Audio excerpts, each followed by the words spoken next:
Berhenti bicara tentang masa lalu. Saatnya menatap masa depan. Bersama Ishak Rafiq, Direktur Eksekutif Masa Depan Institut.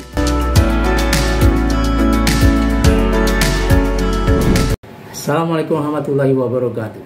Saudara-saudara sekalian, Anda bersama Ishak Rafiq, Direktur Eksekutif Masa Depan Institut. Panjangnya Institut Masa Depan Indonesia. Kita lanjutkan pembicaraan kita yang lalu tentang permusuhan antara setan dan manusia, di mana setan muncul dalam 3 wajah dalam sejarah, yaitu wajah Fir'aun, penguasa yang zalim, wajah Qarun, konglomerat yang melakukan segala hal yang menyebabkan kemiskinan, kesengsaraan bagi rakyat pada umumnya, dengan bermain dengan penguasa, dengan aturan-aturan, kebijakan-kebijakan yang dipengaruhinya, yang biasa dibuat oleh penguasa. Dia mempengaruhi kebijakan-kebijakan itu, memesan undang-undang yang dia butuhkan untuk pengembangan bisnisnya, dan merebut wilayah-wilayah strategis mengandung tambang dan lain sebagainya dengan manipulasi. Siapa yang melakukan manipulasi? Adalah Samiri, sang maestro manipulasi, yang terus muncul dalam sejarah, menjadi bagian yang mendukung kekuasaan Fir'aun dan bergerak dengan dana dari Qarun dan perlindungan penguasa. Nah, iblis ini, ada buku yang sangat bagus yang ditulis oleh Thomas Robert Byrne, Paradise Lost, tentang Adam dan iblis yang sama-sama dibuang dari surga. Iblis tidak punya dimensi untuk berada di bumi. Dimensinya lain. Bumi diciptakan buat manusia untuk memakmurkannya. Tapi iblis akan menggoda para penguasa, konglomerat dan lain sebagainya untuk melakukan hal yang lain yang menimbulkan penderitaan, permusuhan dan lain sebagainya, dan membawa fitnah. Sehingga dalam Al-Quran disebutkan dalam surat Al-Baqarah ayat 193, ya, dalam urusan fitnah ini kita diizinkan memerangi, berperang sampai fitnah itu tak ada lagi, sehingga keadaan equilibrium baru terbentuk, di mana tidak ada fitnah, keadaan yang adil terbentuk, sehingga persaingan bisa berjalan dengan baik. Inilah yang diinginkan Islam, satu suasana kondisi yang adil. Nah, ketika iblis dibuang dari surga, dalam buku Paradise Lost ini, Paradise Lost ini Thomas Robert Byrne menggunakan semua nama-nama yang diambil dari Bible tentunya, ya, Eropa. Nah, ketika terbuang itu, iblis mengajak para kameratnya, para tentaranya, pasukannya, teman-temannya dan lain sebagainya untuk rapat. Mereka bersidang. Maka iblis membawa kata dalam buku Paradise Lost ini yang sangat menarik ini. Dia mengatakan, kamerat sekalian, mungkin itu yang dipakai kata-kata itu. Kita sekarang telah terbuang dari tempat yang enak itu, surga. Dimana kalau kita menginginkan sesuatu di sana, baru ingin saja kita sudah mendapatkannya.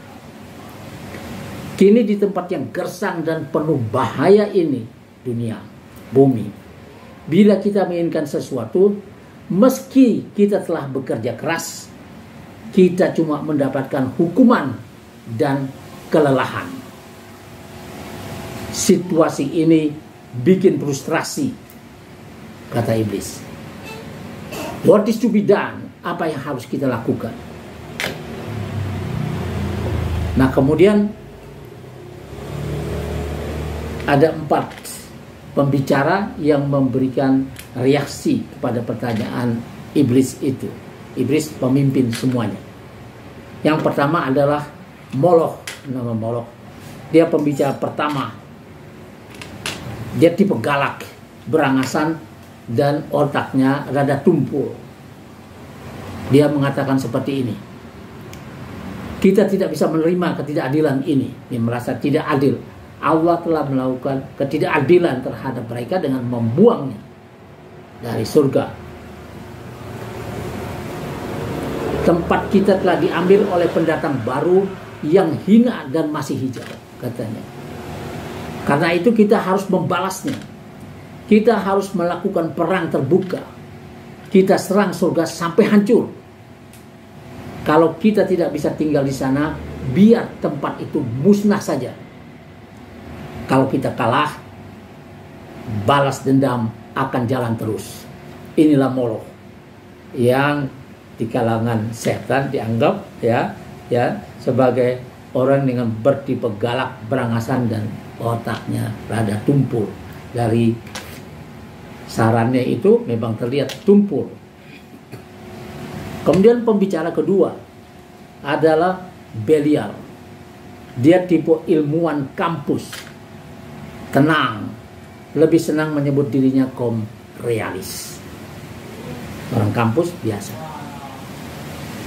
Dia mengecam pendapat Moloch karena terlalu emosional.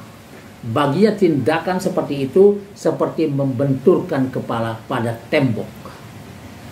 Surga itu katanya dijaga ketat dengan pengamanan maksimal. Jangankan menghancurkannya, mendekati saja mustahil, kata Moloch, kata Belial. Yang harus dilakukan, kata dia, adalah menerima saja keadaan ini. Dia seorang realis. Kita jadikan ini seperti surga. Kita bermain saja dengan waktu. Siapa tahu nanti keadaan berubah. Ini ya, bermain-main dengan waktu. Inilah tipe ilmuwan kampus yang memang sangat pandai melihat kesulitan. Tidak pernah ada celah apapun yang bisa dilakukan, sehingga dia sebagai seorang realis akan menganggap menyerah itu lebih baik dan bermain-main dengan waktu, merubah keadaan yang tidak menyenangkan ini menjadi seperti surga. Itu Belial yang klinis, pakai kacamata mungkin juga ya. Nah, tapi ya itu punya kelemahan yang luar biasa karena cuma mampu melihat kesulitan. Kemudian pembicara yang ketiga adalah Mammon. Ya, dia memulai dengan menolak pendapat Moloch karena terlalu emosional. Juga menolak pendapat Belial yang dinilainya sebagai gerakan menipu diri. Sarannya, terima saja kenyataan yang tidak menyenangkan ini, lalu minta ampun, katanya. Dengan itu Tuhan mungkin kasihan, lalu kita dikembalikan ke surga tanpa harus bekerja keras dan berkorban. Nah, ini dianggap sebagai tipe pendeta yang baik hati, yang menyerah, yang minta ampun. Ulama-ulama yang mendatangi istana, yang minta ampun, ingin dikasihani. Inilah tipenya. Kalau dalam Islam disebut ulama su, ulama usuk, ulama yang mendatangi penguasa dan minta-minta di situ berbagai fasilitas untuk dirinya sendiri dan teman-temannya tentu. Nah, itu Mammon. Dia nerimo. Orang ini tipenya tipe nerimo, tak suka ribut, lebih senang minta ampun. Kemudian pembicara yang keempat ada Beelzebub. Dia memulai dengan mengecam saran Moloch karena berisiko tinggi membenturkan kepala pada tembok, katanya. Menolak usul Belial karena menipu diri, dan jijik pada usul Mammon yang dinilainya tidak bermartabat dan sangat merendahkan diri. Minta ampun, minta dikasihani. Dia mengusulkan agar dilakukan penyelidikan tentang kesenangan dan kelemahan Adam dan turunannya. Inilah musuhnya. Jadi harus diselidiki apa yang menjadi kesenangannya dan kelemahannya. Kemudian lakukanlah propaganda saran dia agar Adam tak betah di surga, yang sebenarnya sangat menyenangkan itu. Nah, inilah pendapat yang diterima oleh sidang para setan itu dipimpin iblis, yaitu membangun sebuah sistem propaganda, sebuah sistem yang bisa memanipulasi keadaan sehingga orang-orang yang sudah berada di lingkungan yang bagus tak betah, sehingga dia keluar dari situ. Inilah yang pertama kali menimbulkan keinginan untuk membangun intelijen, untuk membangun tentara-tentara manipulasi yang disebut sebagai booster RP, yang memanipulasi keadaan sehingga orang-orang yang menjadi korban dari penindasan tidak berani mengatakan apa-apa dan merasakan kesenangan, atau setidak-tidaknya tidak berani melakukan perlawanan. Saudara-saudara sekalian, ini juga belum selesai. Nanti pembicaraan yang lebih menarik kita lanjutkan lagi pada pertemuan berikut. Wassalamualaikum warahmatullahi wabarakatuh.